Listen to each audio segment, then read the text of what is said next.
many people are asking, how cold is it going to be? How much of a chill is there going to be? And well, just how cold is it going to get? Let's have a look at the bigger picture.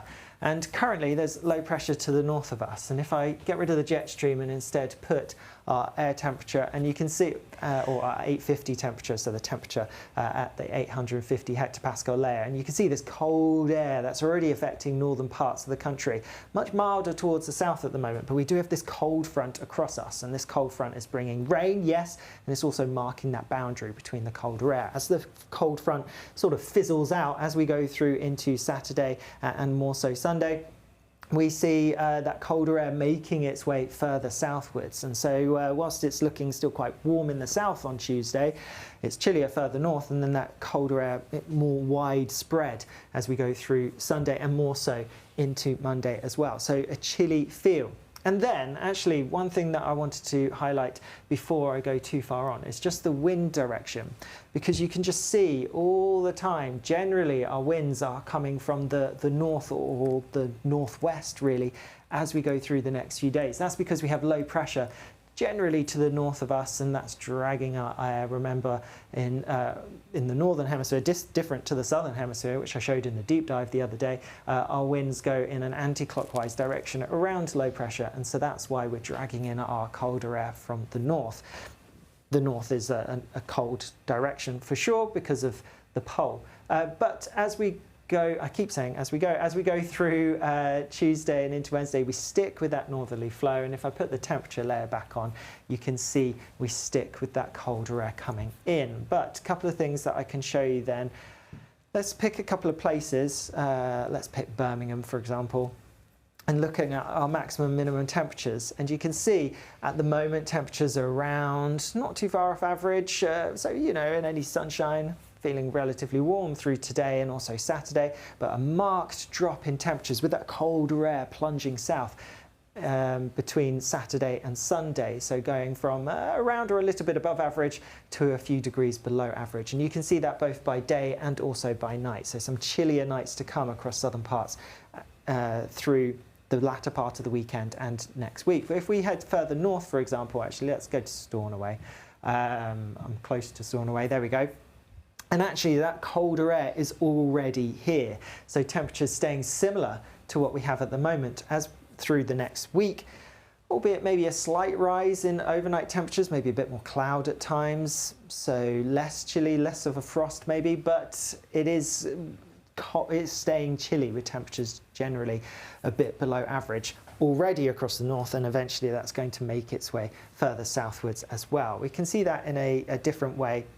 If we look at this chart, is showing our temperature difference to average for the UK, and already through today across northern areas it is colder than average. Further south it's around or a little bit milder, much or quite a bit warmer than average towards the south as we go through Saturday, highs of 22, 23 Celsius, but colder still across the north. That cold front that I mentioned earlier really forming the boundary between that cold air in the north and that warmer air in the south.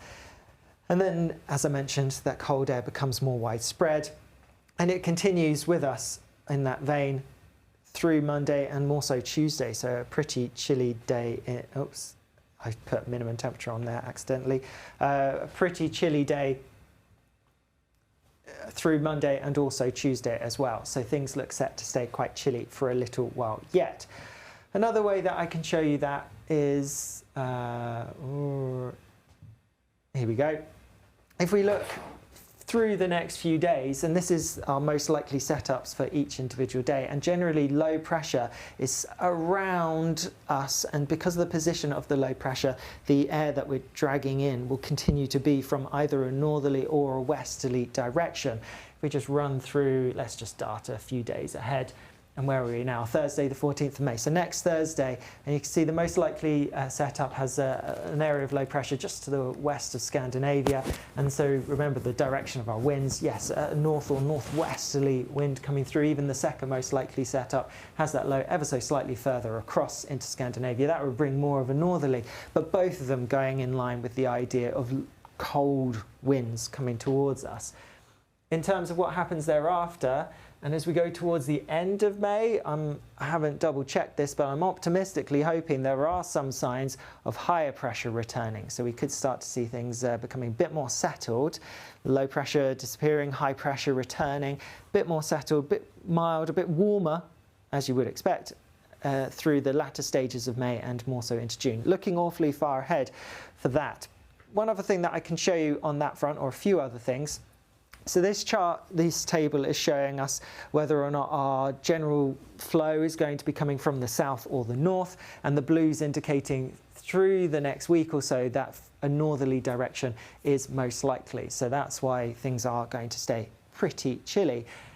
Thereafter, this time next week, maybe a bit of a change. It looks quite neutral, so we might be saying goodbye to that northerly this time next week when Aidan and I are here for the Weather Studio Live then. But what we can also see, a similar chart, but this time looking at whether our air is coming from the west or the east. And after it's quite neutral at the moment, it's mostly a northerly really, it's quite stagnant from a westerly, easterly direction. Actually, it's quite a bit more mobile, a bit more westerly, in fact very westerly, as we go through much of the next 2 weeks really, the blues showing you this westerly pattern being more dominant.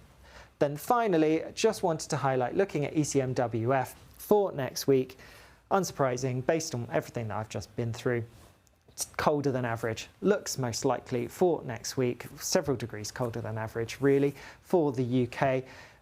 Rainfall wise, there was a question about that. I think there will be some rain at times. It's spring, you usually do get a bit of rain here and there.